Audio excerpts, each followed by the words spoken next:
شدت کے ساتھ جاری ہے اور اس محاذ پر بھی دو کردار ہیں، ایک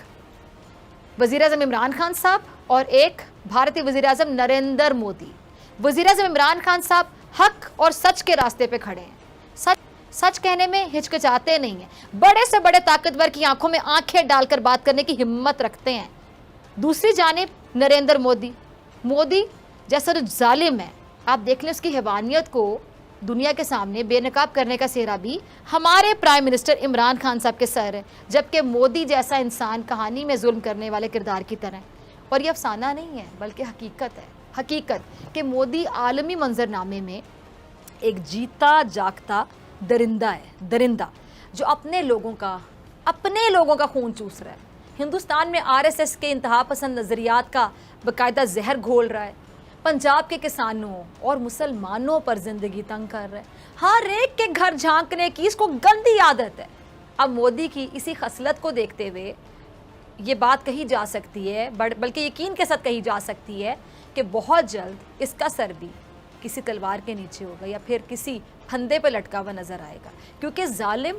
جتنی بھی بڑی طاقت کے پیچھے کیوں نہ چھپ جائے، ایک دن وہ اپنے انجام کو ضرور پہنچ کر رہتا ہے، قدرت کا اصول ہے یہ۔ اب مودی کو افغانستان میں کم ذلت اٹھانا پڑی ہے، اتنی ذلت اٹھانا پڑی ہے، اتنی شرمندگی کا سامنا کرنا پڑا ہے، یہ کوئی کم ہے؟ تمام تر طاقت کے باوجود مودی افغانستان میں قبضے کے خواب کو تعبیر نہ دے سکا، امریکہ اور بھارت کو منہ کی کھانا پڑی اور رہی صحیح کسر افغان طالبان نے پوری کر دی، یا میرے خیال سے اگر میں اس طرح کہوں تو زیادہ مناسب ہوگا کہ افغان طالبان نے باقاعدہ لات مار کر امریکہ کو اور بھارت کو کک آؤٹ کر دیا، اور ان دونوں ملکوں کو افغان طالبان نے صاف کہہ دیا کہ چلو شاباش، ہماری سرزمین سے چلتے بنو۔ اب یہی بات امریکہ اور بھارت کو کیا ہضم ہونی تھی؟ نہیں ہونی تھی، ان کو ہلکان کر رہی ہے، اور اب تک یہ صدمے سے باہر نہیں آ پا رہے کہ وہ اتنی لمبی کوشش کے باوجود، اتنی طاقت اور اتنے پیسے کے باوجود، اتنی سازش کی، اتنی پلاننگ کے باوجود افغانستان میں اپنی گرپ کو مضبوط نہیں رکھ سکے، بلکہ ان کی جو گرفت ہے کمزور سے کمزور تر ہوتی رہی۔ لیکن وہ کہتے ہیں کہ غرور اور تکبر نے امریکہ اور بھارت کو نا اس کا احساس تک نہیں ہونے دیا، لیکن جب پانی سر کے اوپر سے گزر گیا تو امریکہ اور بھارت کو اس بات کا شدت سے احساس ہوا کہ افغانستان میں ان کی جو گیم ہے وہ تو دی اینڈ ہو چکی ہے، ختم، بس۔ اب اس ہار کا، اس شکست کا جو صدمہ ہے نا، یہ صدمہ لیے ہوئے جو بائیڈن اور مودی ایک دوسرے کا غم دور کرنے کی کوشش کر رہے ہیں،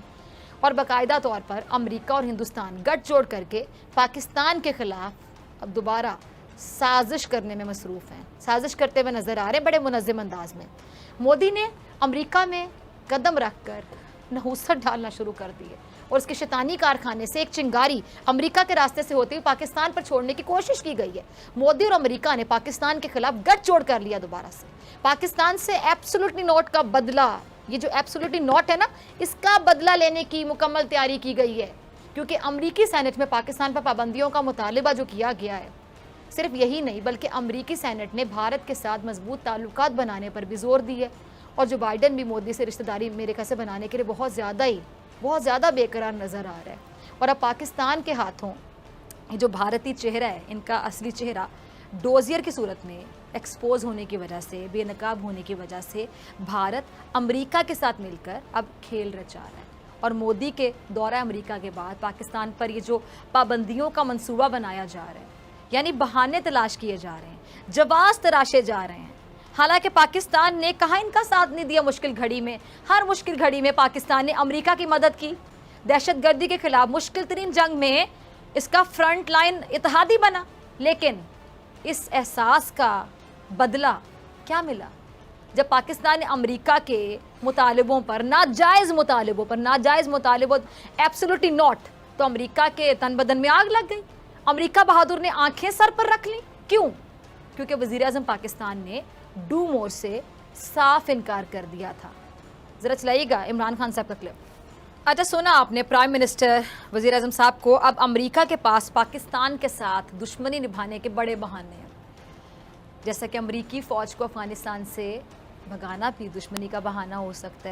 ہے. افغانستان میں پاکستان کی جو مضبوط گرفت ہے وہ بھی دشمنی کا ایک بہانہ ہو سکتا ہے. پاکستان اور افغان طالبان کے مضبوط ہوتے ہوئے تعلق بھی دشمنی کا بہانہ ہو سکتا ہے. سی پیک اور چین سے گہری دوستی بھی امریکہ کی پاکستان سے ناراضی کا بہانہ ہو سکتا ہے. غرض کہ دشمنی کے لیے یا دوستی کے لیے کوئی بھی بہانے کو جواز بنایا جا سکتا ہے. اب صورتحال کیا ہے، سچویشن کہ جی 22 امریکی سینیٹرز نے سینٹ میں ایک بل پیش کی ہے جس میں کابل کے زوال سے پہلے اور بعد میں اور وادی پنجشیر میں طالبان کے حملے میں پاکستان کے مبینہ کردار کا جائزہ لینے کا مطالبہ کیا گیا ہے. اور امریکی سینٹ میں مجوزہ قانون سازی اس بارے میں ایک جامع رپورٹ کا مطالبہ کرتی ہے کہ افغانستان میں امریکہ کے 20 سال کے دوران طالبان کی حمایت اور اگست کے وسط میں کابل پر قبضہ کرنے میں عسکریت پسندوں کی مدد اور وادی پنجشیر پر حملے کی حمایت کس نے کی. اور مجوزہ قانون سازی میں سیکرٹری آف اسٹیٹ سے مطالبہ کیا گیا ہے کہ وہ سیکرٹری دفاع اور نیشنل انٹیلیجنس کے ڈائریکٹر سے مشاورت کر کے متعلقہ کانگریس کمیٹیوں کو بھی ان تنظیموں کے بارے میں رپورٹ پیش کرے جو طالبان کو مدد فراہم کرتی ہیں. اچھا اب ناظرین اندازہ کیجئے کہ وہ امریکہ جس کے ہر دکھ میں ہم شریک رہے اپنی جان کی قربانی، مطلب جان کی قربانی سے بڑھ کر کیا ہوتی ہے، جان کی قربانی دی، مال کی قربانی دی، اور وہ ہمارے گرد پابندیاں لگا کر گھیرا تنگ کرنا چاہتا ہے. ہمارے امن کے اہم اور جو مخلصانہ کردار ہے اس کو شک کی نظروں سے دیکھتا چلا آ رہا ہے. یعنی امریکہ ایک ایسا احسان فراموش ملک کہہ لیں، احسان فراموش ہے امریکہ، جس کے شر سے نکلنے کا اب پاکستان نے اگر فیصلہ کر ہی لیا اور ایبسولوٹلی ناٹ کا نعرہ بلند کر دیا، اور اس نعرے نے امریکہ کے تو ہوش اڑا دیے، اور جو بائیڈن انتظامیہ اپنی بدہضمی دور کرنے کے لیے بھارت کے ساتھ گٹھ جوڑ کر بیٹھی. اب امریکہ میں بھی کچھ حلقے جو بائیڈن کو باقاعدہ خبردار کر رہے ہیں کہ جی مودی جیسے آستین کے سانپ کے ساتھ نہ کریں دوستی، اس آستین کے سانپ کے ساتھ دوستی اچھی نہیں ہے. لیکن جو بائیڈن کہہ لیں کہ پاکستان دشمنی میں اتنا اندھا ہو گیا ہے کہ مودی جیسے سانپ کو اپنے گلے میں ڈال رہا ہے، بلکہ سانپ سے رشتہ داری کے خواب بھی دیکھ رہا ہے. مودی اور جو بائیڈن کی جب ملاقات ہوئی تو جو بائیڈن نے مودی سے کیا کہا کہ کیا ہم رشتہ دار ہیں، جس میں مودی نے کہا کہ جی ہاں ہم رشتہ دار ہیں، اور بعد میں دونوں ہنس پڑے. جو بائیڈن کو مودی سے رشتہ داری بنانی ہے کیونکہ اس نے پاکستان کو سبق سکھانے کی ٹھان لی ہے.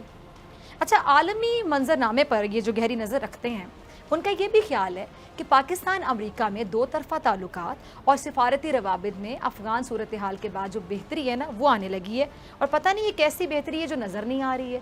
اور جو نظر آ رہا ہے وہ کچھ اور ہے. اور تلخ حقیقت کیا ہے کہ امریکہ کا جو جھکاؤ ہے وہ بھارت کی طرف ہے.